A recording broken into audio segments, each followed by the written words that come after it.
नमस्कार और the deep dive में आपका स्वागत है। आज हम जिस विषय की गहराई में उतर रहे हैं वो अक्सर प्रतियोगी परीक्षाओं जैसे यूपीएससी और लेखपाल में एक पहाड़ जैसा लगता है। बिल्कुल। हिंदी की प्रमुख पत्र पत्रिकाएं और उनके संपादक। हमारे पास जो स्टडी गाइड है वो इस पहाड़ पर चढ़ने का रास्ता मतलब आसान बनाने का वादा करती है। लेकिन आज का हमारा मिशन सिर्फ नामों की एक लंबी लिस्ट को रटना नहीं है।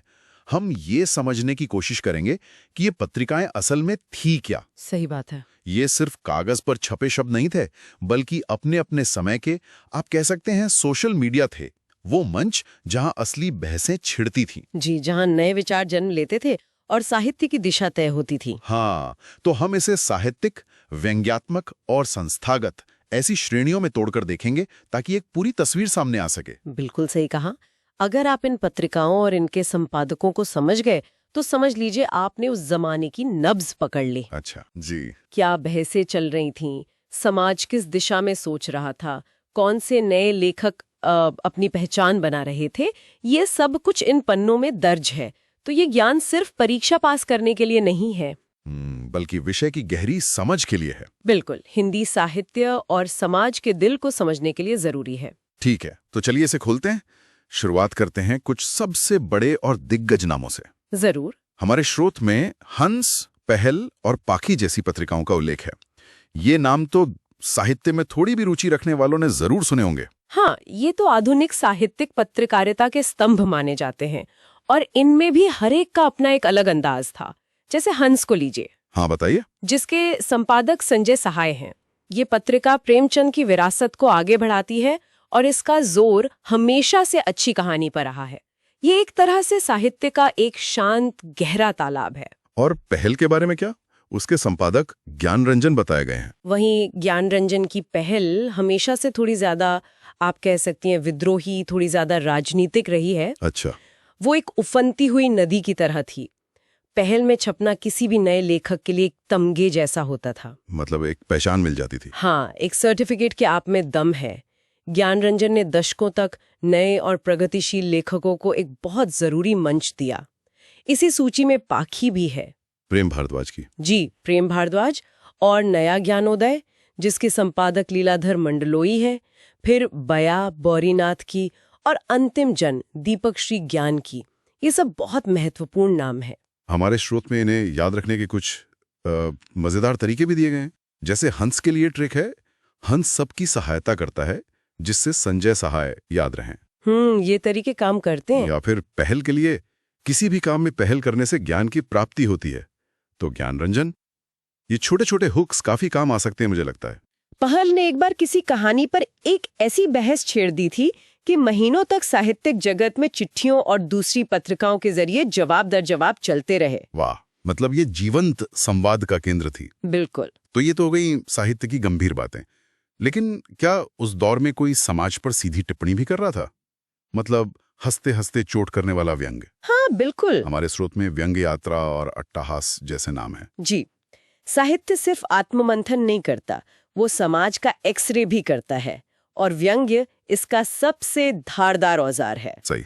व्यंग्य यात्रा, जिसके संपादक प्रेम जन्मेजय हैं, और अट्टहास, जिसके संपादक अनूप श्रीवास्तव है, इसी परंपरा की पत्रिकाएं हैं। तो ये सिर्फ चुटकुले नहीं सुनाती थी? नहीं नहीं, बिल्कुल नहीं। ये समाज और व्यवस्था की जो विसंगतियां होती हैं ना, उन पे ऐसा तीखा कटाक्ष करती थी कि सोचने पर मजबूर कर दें। और इसी से जुड़ा हुआ सवाल है सामाजिक सरोकारों का। श्रुत में स्त्रीकाल, अनहद और पक्षधर का जिक्र है। ये नाम, ये तो किसी पत्रिका के कम और किसी आंदोलन के ज्यादा लगते हैं। और आप गलत नहीं है, ये पत्रिकाएं किसी न किसी आंदोलन का ही हिस्सा थीं। ये वो आवाजें थीं जो मुख्य धारा के साहित्य में कहीं कहीं गुम हो जाती थीं। जैसे स्त्रीकाल। स्त्रीकाल नाम से ही जाहिर है, इसका पूरा फोकस स्त्री विमर्श पर था। इसके संपादक संजीव चंदन ने इसे एक ऐसा मंच बनाया जहां औरतें अपने नजरिए से दुनिया के बारे में लिख सकें। इसी तरह अनहद, जिसके संपादक संतोष कुमार चतुर्वेदी हैं, और पक्षधर विनोद तिवारी की, ये भी किसी खास विचार या समुदाय का पक्ष लेकर सामने आई। इनका उद्देश्य सिर्फ मनोरंजन नहीं बल्कि बदलाव लाना था। ये बहुत दिलचस्प है। तो मतलब साहित्य के जो केंद्र थे, दिल्ली और मुंबई, उनसे दूर भी कुछ हो रहा था। बहुत कुछ हो रहा था। स्रोत में लम्ही, बनासजन और लोक विमर्श जैसे नाम हैं जो उतने जाने पहचाने नहीं लगते। क्या ये क्षेत्रीय आवाजें थी? बिल्कुल, और यही तो हिंदी साहित्य की खूबसूरती है। ये सिर्फ कुछ बड़े शहरों तक सीमित नहीं है। लम्ही, जिसके संपादक विजय राय हैं, बनासजन के पल्लव, समयांतर के पंकज बिष्ट और लोक विमर्श के उमाशंकर सिंह परमार। जी, ये सारी पत्रिकाएं अक्सर साहित्यिक केंद्रों से दूर छोटे शहरों और कस्बों से निकलती थीं। तो इनका महत्व इस बात में है कि ये साहित्य के लोकतंत्र को मजबूत करती हैं, उन लोगों को मंच देती हैं जिनकी पहुंच बड़े प्रकाशन समूहों तक नहीं है। आपने एकदम सही नब्ज पकड़ी है। ये पत्रिकाएं एक तरह से साहित्य की प्रयोगशालाएं हैं। प्रयोगशालाएं? हाँ, यहाँ नए प्रयोग होते हैं, नई भाषा गढ़ी जाती है और जमीन से जुड़ी हुई ऐसी कहानियां सामने आती हैं जो शायद बड़े शहरों में बैठे संपादकों को कभी नजर ही ना आए। ये वो छोटी छोटी नदियां हैं जो मुख्य धारा की बड़ी नदी को जिंदा रखती हैं। अच्छा, तो ये सब तो हो रहा था, कहानियां छप रही थीं, व्यंग्य हो रहा था, सामाजिक मुद्दे उठाए जा रहे थे, लेकिन इन सब पर नजर कौन रख रहा था? मतलब? मेरा मतलब है साहित्य की चीरफाड़ करने वाली अकादमिक पत्रिकाएं भी तो होंगी।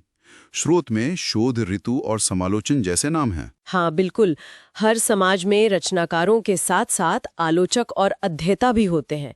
ये पत्रिकाएं वही काम करती है। ये साहित्यिक विमर्श को गंभीरता देती हैं। गंभीरता और गहराई दोनों देती हैं। हमारे स्रोत के अनुसार शोध ऋतु के संपादक सुनील जादव हैं और शोध दिशा के डॉक्टर गिरिराज शरण अग्रवाल। ये अकादमिक दुनिया के लिए बहुत महत्वपूर्ण प्रकाशन है। स्रोत में समालोचन के आगे वेब पत्रिका लिखा है। इसका मतलब सिर्फ ये तो नहीं होगा कि ये कागज पर नहीं छपती, इसका कोई गहरा महत्व है क्या? इसका महत्व बहुत गहरा है। अरुण देव ने समालोचन के जरिए जो किया, उसने साहित्यिक आलोचना को अकादमिक सेमिनारों और महंगी पत्रिकाओं से निकालकर सबके मोबाइल फोन तक पहुंचा दिया। अच्छा। पहले किसी किताब की समीक्षा के लिए महीनों, कभी-कभी सालों इंतजार करना पड़ता था। आज किताब आई, कल समालोचन पर उसकी समीक्षा हाजिर। तो इसने तो पूरा खेल ही बदल दिया। बिल्कुल, इसने आलोचना की रफ्तार, पहुंच और उसके लोकतांत्रिक चरित्र तीनों को हमेशा के लिए बदल दिया है। वाह, ये तो तकनीक का साहित्य पर सीधा असर है। अब एक और श्रेणी की बात करते हैं। जी। आपने अकादमिक पत्रिकाओं में बहुवचन का जिक्र किया था, जिसके संपादक अशोक मिश्रा हैं, और स्रोत बताता है कि महात्मा गांधी अंतर्राष्ट्रीय हिंदी विश्वविद्यालय से निकलती है। तो क्या ऐसी और भी पत्रिकाएं हैं जो किसी संस्था से जुड़ी हैं? हाँ, और ये एक बहुत महत्वपूर्ण श्रेणी है। इन्हें हम संस्थागत पत्रिकाएं कहते हैं। संस्थागत? जी, ये सरकारी या गैर सरकारी संस्थाओं द्वारा प्रकाशित की जाती हैं और इनका उद्देश्य अक्सर उस संस्था के लक्ष्यों को आगे बढ़ाना होता है। जैसे गगनांचल, जो ICCR यानी भारतीय सांस्कृतिक संबंध परिषद की पत्रिका है। इसका मकसद भारतीय संस्कृति और साहित्य को दुनिया भर में पहुंचाना है। और प्रकाशन विभाग की आजकल और समकालीन भारतीय साहित्य भी इसी श्रेणी में आएंगी। बिल्कुल, प्रकाशन विभाग की ये पत्रिकाएं देश की साहित्यिक और सांस्कृतिक गतिविधियों को दर्ज करने का एक बहुत महत्वपूर्ण काम करती हैं। पहला सवाल बहुत सीधा सा लगता है। हिंदी का पहला अखबार कौन सा था? उद्दंत मार्तंड। उद्दंत मार्तंड। लेकिन जो दिलचस्प बात है वो ये कि ये अखबार दिल्ली या लखनऊ से नहीं, कलकत्ता से छपता था। कलकत्ता से। ये थोड़ा अजीब नहीं लगता? ये बहुत ही फैसिनेटिंग पॉइंट है। देखिए, 1826 में जब ये शुरू हुआ तब कलकत्ता ब्रिटिश इंडिया की राजधानी थी। अच्छा, हाँ। और व्यापार का सबसे बड़ा केंद्र भी। तो हिंदी भाषी लोग वहां थे, काम के लिए, व्यापार के लिए। ओके। तो संपादक जुगल किशोर शुक्ल, उन्होंने जरूरत को पहचाना। ये अखबार एक तरह से हिंदी पत्रकारिता का उदय था। उदय, इसीलिए नाम उदंत मार्तंड यानी उगता सूरज। बिल्कुल, नाम भी वहीं से आया। अच्छा, तो ये जरूरत पर आधारित था। और इसी से जुड़ा एक और बड़ा पहला है जो अक्सर कंफ्यूज करता है। भारत का पहला समाचार पत्र और अंग्रेजी का पहला समाचार पत्र। और दोनों का जवाब एक ही है। एक ही है? एक ही है, बंगाल गजट। अच्छा। ये उदंत मार्तंड से भी करीबन 46 साल पहले 1780 में शुरू हुआ था। ओहो। तो भारत में पत्रकारिता की शुरुआत अंग्रेजी से हुई और उसका केंद्र भी बंगाल ही था। मतलब दोनों की शुरुआत बंगाल से? हाँ, ये दोनों तथ्य, उदंत मार्तंड और बंगाल गजट, ये हिंदी और भारतीय पत्रकारिता की नींव है। ये सिर्फ नाम नहीं है, ये एक शुरुआत है। ये एक शुरुआत है। बिल्कुल। तो ये तो हुई वो नींव, लेकिन जैसे जैसे ये कदम आगे बढ़े और बड़े बड़े नाम इस दुनिया में आए तो कुछ गलत फहमियां भी पैदा हो गईं। हाँ, और ये हिस्सा बहुत जरूरी है। यहीं से हमारा अगला हिस्सा शुरू होता है, भ्रम और निवारण। और यहाँ परीक्षक अक्सर फंसाने की कोशिश करते हैं। मतलब बड़े लेखकों का कद इतना ऊंचा होता है कि लगता है हर बड़ी पत्रिका उन्होंने ही शुरू की होगी। सही बात है। और इसी से जुड़ा पहला भ्रम है नंदन पत्रिका को लेकर। हाँ, बच्चों की पत्रिका। हाँ, हम सबने पढ़ी है। हाँ। और एक आम धारणा है कि इसके संपादक अज्ञेय थे। सच कहूं तो मुझे भी यही लगता था। ये एक क्लासिक केस है। ये गलतफहमी बहुत फैली हुई है। पर क्यों? देखिए, अज्ञेय ने दिनमान और प्रतीक जैसी बहुत ही प्रतिष्ठित पत्रिकाओं का संपादन किया है, तो उनका नाम पत्रकारिता का पर्याय बन गया। अच्छा, लेकिन नंदन से उनका कोई सीधा जुड़ाव नहीं था। नंदन के संपादक थे जयप्रकाश भारती। जयप्रकाश भारती। हाँ, जिन्होंने बाल साहित्य को एक नई दिशा दी। तो यहाँ तथ्य साफ है, नंदन मतलब जयप्रकाश भारती, अज्ञेय नहीं। ठीक है, ये साफ हुआ। अगला बड़ा कंफ्यूजन आनंद कादम्बिनी पत्रिका और भारतेंदु हरिश्चंद्र को लेकर। हाँ, और ये सोचना बिल्कुल नेचुरल भी है, क्योंकि हिंदी गद्य और पत्रकारिता का दूसरा नाम ही भारतेंदु है। आपने बिल्कुल सही नब्ज पकड़ी है। भारतेंदु युग में पत्रकारिता का मतलब ही था कवि वचन सुधा और हरिश्चंद्र मैगजीन, जो उन्होंने ही निकाली। हाँ, वो उस दौर के केंद्र थे। लेकिन आनंद कादम्बिनी, ये उनके एक सहयोगी बद्री नारायण चौधरी प्रेमघन निकालते थे। अच्छा, प्रेमघन जी। हाँ, जो खुद भी उस दौर के एक बड़े साहित्यकार थे। तो ये भ्रम इसलिए है क्योंकि भारतेंदु का प्रभाव बहुत ज्यादा था, पर सच ये है कि ये पत्रिका प्रेमघन की थी। मतलब ये उनके सर्कल का ही काम था, पर उनके नाम से नहीं। बिल्कुल। एक साथ जोड़ दिया जाता है। हाँ, और ये भी एक तार्किक गलती है। प्रेमचंद ने हंस और जागरण का संपादन किया। हाँ, और साहित्य को आम आदमी तक पहुंचाया। बिल्कुल, लेकिन सुधा पत्रिका लखनऊ से निकलती थी और उसके संपादक थे दुलारे लाल भार्गव। दुलारे लाल भार्गव जी, ये उस दौर की एक बहुत ही शानदार साहित्यिक पत्रिका थी, लेकिन उसका श्रेय प्रेमचंद को देना तथ्यात्मक रूप से गलत है। तो इन उदाहरणों से एक पैटर्न समझ आता है कि किसी भी क्षेत्र के जो सबसे बड़े नाम होते हैं, अक्सर अच्छी चीजों का श्रेय उन्हीं को दे दिया जाता है। सही बात है। अब इस सेक्शन को एक सीधे तथ्य के साथ खत्म करते हैं। इसमें कोई भ्रम नहीं है। पत्रिका मतवाला और संपादक सूर्यकांत त्रिपाठी, निराला। और मतवाला सिर्फ एक पत्रिका नहीं थी, वो निराला के विद्रोही और फक्कड़ स्वभाव का एक घोषणा पत्र थी। अच्छा। उस दौर में जब साहित्य पर नैतिकताओं का पहरा था, मतवाला ने व्यंग से, तीखेपन से उस एस्टैब्लिशमेंट को चुनौती दी। वाह। इसके कवर पर लिखा होता था, अम्य गरल, शशि सीकर, रविकर राग विराग भरा प्याला। वाह। ये सिर्फ एक नाम याद करना नहीं है, ये एक पूरे साहित्यिक आंदोलन की आत्मा को समझना है। ये कनेक्शन बहुत मजबूत है। और निराला जी का नाम एक बार फिर आता है जब हम समन्वय पत्रिका की बात करते हैं। हाँ, बिल्कुल। पर ये मतवाला से कितनी अलग थी? अरे, जमीन आसमान का फर्क था। अच्छा। मतवाला उनका निजी विद्रोही अंदाज था, समन्वय रामकृष्ण मिशन की पत्रिका थी। ओह। यहाँ निराला का एक दार्शनिक और आध्यात्मिक रूप सामने आता है। ये दिखाता है कि एक ही लेखक के अंदर कितने अलग अलग शेड्स हो सकते हैं। कमाल है। एक तरफ समाज से लड़ने वाला मतवाला संपादक, और दूसरी तरफ विचारों में समन्वय बिठाने वाला संपादक। ये तो किसी लेखक के व्यक्तित्व का विकास क्रम है। बिल्कुल। इसी लिस्ट में दो और नाम है जो हमें ध्यान में रखने चाहिए, तद्भव और अपेक्षा। हाँ, तद्भव के संपादक हैं अखिलेश, और ये पत्रिका खास है क्योंकि इसने अकादमिक हिंदी से हटकर आम बोलचाल की भाषा को बहुत जगह दी। अच्छा। और अपेक्षा पत्रिका के संपादक हैं तेज सिंह। ये समकालीन पत्रिकाएं हैं जो दिखाती हैं कि हिंदी पत्रकारिता की ये मशाल आज भी जल रही है। बिल्कुल।